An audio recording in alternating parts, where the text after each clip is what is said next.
Désormais, tout passe par lui. Vladimir Poutine, médiateur en chef de la guerre en Syrie. Recep Tayyip Erdogan le consulte en ce moment à Sotchi, à quelques heures de la fin de la trêve qui avait été conclue avec les Américains sur le terrain. Bonjour Cyril Brett. Bonjour. Merci d'être avec nous sur France 24. Vous êtes maître de conférence à Sciences Po, cofondateur du blog Eurasia Prospective.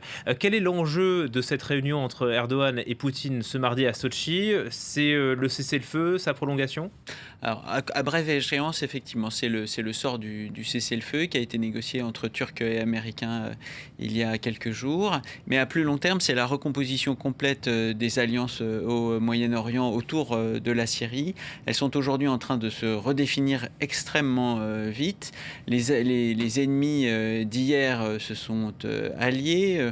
On se souvient que la situation en 2015 entre la Russie et la Turquie était très compliquée. Ils sont désormais alliés. De l'autre côté, les forces kurdes opposées au gouvernement de Bachar el-Assad font aujourd'hui front avec elles contre l'offensive turque dans le nord du pays. Et les Américains, qui étaient un des soutiens fermes des forces kurdes, se sont retirés. C'était le début de ce nouvel épisode, le 7 octobre, après un tweet désormais très important et très lourd de conséquences du président Trump. Pour revenir donc sur le court terme, le cessez-le-feu qui doit expirer théoriquement ce soir à 19h heure universelle.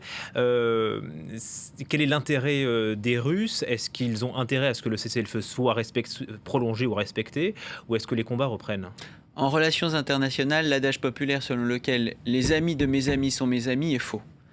En l'occurrence, les Russes sont amis, alliés, aussi bien avec une partie des belligérants, les Turcs, qu'avec l'autre partie des belligérants, Damas. Et donc l'intérêt des Russes, c'est de continuer à gagner cette position centrale que vous avez décrite, qui est celle de la Russie depuis 2015, depuis le début de son intervention en Syrie, et d'arriver à faire en sorte que ces deux amis ne s'affrontent pas directement. C'est la ligne de conduite qu'a adoptée la Russie depuis le début de cette opération turque. C'est extrêmement difficile. Aujourd'hui, les forces de Damas et les forces d'Ankara sont à quelques kilomètres les unes des autres dans cette bande qui est une espèce de zone tampon dans laquelle la Turquie veut installer les réfugiés syriens qui, au nombre de 2 à 3 millions, sont présents sur son sol. Les Occidentaux et les Russes ont comme commun objectif de faire en sorte que les djihadistes, notamment étrangers, russes, français, britanniques, qui ont été sous bonne garde des Kurdes jusqu'ici, ne soient pas relâchés ou ne disparaissent pas dans la nature et ne regagnent pas d'autres terrains de djihad en Russie, en Europe. Et les Américains, dont on perd complètement le cap aujourd'hui, n'ont plus d'autre objectif que d'essayer de contenir au maximum et l'expansion des djihadistes et l'expansion manifeste et quasi irrésistible de la Russie dans la zone. Et que peut obtenir donc Vladimir Poutine de Recep Tayyip Erdogan? Est-ce qu'il a les moyens de le contraindre à quoi que ce soit? Il peut le contraindre, notamment en exerçant une pression en matière de marché d'armement. On sait que la Turquie a été très demandeuse d'armement anti-aérien. Sur le long terme, la Russie peut obtenir que Erdogan renonce à son projet d'immenses zones tampons de plus de 400 km et se contente d'une zone tampon entre la Turquie et les forces turques qui soit à peu près d'une centaine de kilomètres dans la partie nord-est du pays pour contenir et stabiliser la crise en Syrie. On en est encore loin ou pas? On en est très loin. Oui.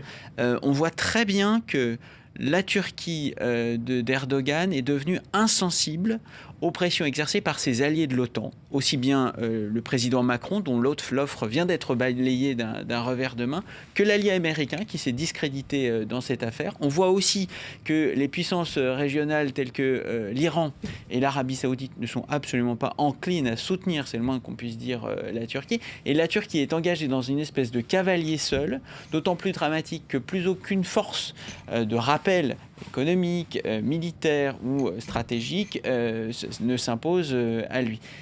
Aujourd'hui, et d'une façon très paradoxale, la Russie, qui était absente de la scène moyen-orientale ou quasiment absente il y a 4 ans, est devenue effectivement une force arbitrale, précaire, mais une véritable force arbitrale. Oui, parce qu'en face, il n'y a plus rien. Les Occidentaux ne sont plus là, les Américains se sont retirés. Les forces spéciales américaines et aussi quelques forces spéciales européennes sont là, mais elle ne décide pas à elle seule des opérations. Aujourd'hui, ce sont les acteurs de la région qui se font face, donc Damas, Ankara, les Kurdes, et seule la Russie, avec la couverture aérienne qu'elle donne aux forces de Damas, ses forces également de renseignement et sa marine en Méditerranée orientale, a une politique très claire, un objectif très clair, qui est la défense de ses propres intérêts diplomatiques, militaires, économiques en Syrie et en Turquie. Merci pour vos explications. Merci à vous. Cyril Brett, maître de conférence à Sciences Po et cofondateur du blog Eurasia Prospective.